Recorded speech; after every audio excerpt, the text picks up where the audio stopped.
OET എക്സാമിനെ പറ്റി ഇങ്ങനെ ചിന്തിക്കുമ്പം പല പല ഐഡിയാസും കുറേ കൺഫ്യൂഷൻസും ഒക്കെ ഇങ്ങനെ വരുമായിരിക്കും അല്ലേ? അപ്പോൾ നമുക്കറിയാം 4 മൊഡ്യൂൾസ് ഉണ്ട്, അല്ലെങ്കിൽ 4 സെഷൻസ് ഉണ്ട്. അതിൽ ഏറ്റവും ഇമ്പോർട്ടൻറ്റും കൺഫ്യൂസിങ്ങുമായിട്ടുള്ളൊരു സെഷനാണ് സ്പീക്കിംഗ്.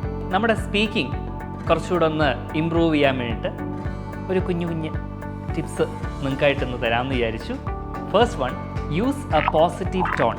എപ്പോഴും നമ്മുടെ പറഞ്ഞല്ലോ, നമ്മൾ ആ ഒരു സംസാരിക്കുമ്പോൾ വളരെ ജെനുവിനായിട്ട് പോസിറ്റീവായിട്ടുള്ളൊരു ടോൺ മെയിൻറ്റെയിൻ ചെയ്യാൻ വേണ്ടിയിട്ട് ശ്രമിക്കുക. കാരണം നമുക്ക് ആ ഒരു പേഷ്യൻറ്റിനോടൊരു എമ്പത്തി ഉണ്ട്, അല്ലെങ്കിൽ സിമ്പത്തി ഉണ്ട്. അത്രത്തോളം എമ്പത്തി ആയിട്ട് പറഞ്ഞല്ലോ, നമുക്കത് ഫീൽ ചെയ്യണം.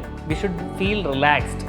മറ്റൊരു എക്സാമിനറാണ് പേഷ്യൻ്റായിട്ട് ആക്ട് ചെയ്യുന്നതെങ്കിൽ അദ്ദേഹത്തിന് കംഫർട്ടബിളായി മാറണം. എങ്ങനെയാണ് ഒരു പേഷ്യൻറ്റിനോട് പെരുമാറേണ്ടത്? വളരെ എമ്പത്തറ്റിക്കായിട്ട്, വളരെ സ്വീറ്റായിട്ട്.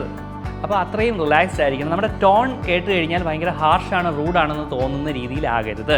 വളരെ പോസിറ്റീവായിട്ട് ഉള്ളൊരു ടോൺ ആയിരിക്കണം നമ്മൾ മെയിൻറ്റെയിൻ ചെയ്യേണ്ടത്. ഓക്കെ.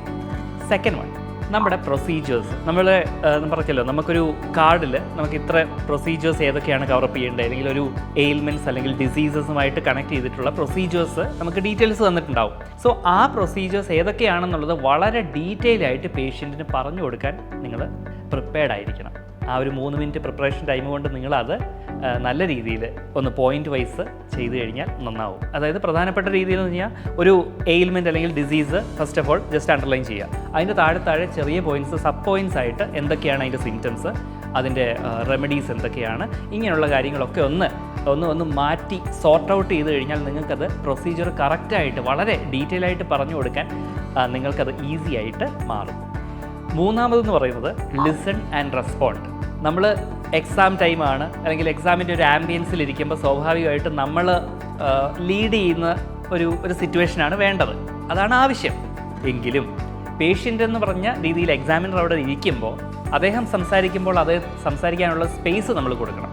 അല്ലാതെ ഇടയ്ക്ക് കയറി പറഞ്ഞത് നമ്മൾ ഒരിക്കലും ഇൻട്രപ്റ്റ് ചെയ്യാൻ പാടില്ല. അപ്പോൾ അദ്ദേഹം സംസാരിച്ചത് നമ്മൾ വളരെ വ്യക്തമായിട്ട് കേട്ടിട്ട് വേണം. അതായത് listen, B A good listener എന്നുള്ളതാണ് മൂന്നാമത്തെ പോയിന്റ്. നല്ല രീതിയിൽ ലിസൺ ചെയ്യുക, എന്നിട്ട് റെസ്പോണ്ട് ചെയ്യുക. ഒരിക്കലും ഇടയ്ക്ക് കയറി സംസാരിക്കരുത്.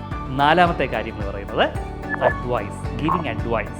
അപ്പം നമുക്ക് ഉപദേശങ്ങൾ എന്തായാലും ലാസ്റ്റിലേക്ക് ഒരു സെക്ഷനിലെത്തുമ്പോഴത്തേക്ക് നമ്മൾ ഈ ഒരു കാര്യങ്ങൾ ഇങ്ങനെ, ഈ ഒരു മെഡിക്കേഷൻസ് ഒക്കെ പ്രോപ്പറായിട്ട് എടുക്കണം, ഡയറ്റ് ഇങ്ങനെ ഫോളോ ചെയ്യണം, ഇങ്ങനെയൊക്കെയുള്ള കാര്യങ്ങൾ നമ്മൾ പറഞ്ഞു കൊടുക്കുകയാണ് ചെയ്യുന്നത് അല്ലേ?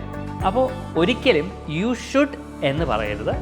ഐ സ്ട്രോങ്ലി സജസ്റ്റ് എന്നാകാം, അല്ലെങ്കിൽ I advise you to take medications എന്നോ, അല്ലെങ്കിൽ ഇങ്ങനത്തെ സ്റ്റാർട്ടിങ് വളരെ പൊളൈറ്റായിട്ട് വേണം നമ്മൾ ആ ഒരു അഡ്വൈസ് കൺവേ ചെയ്യാൻ.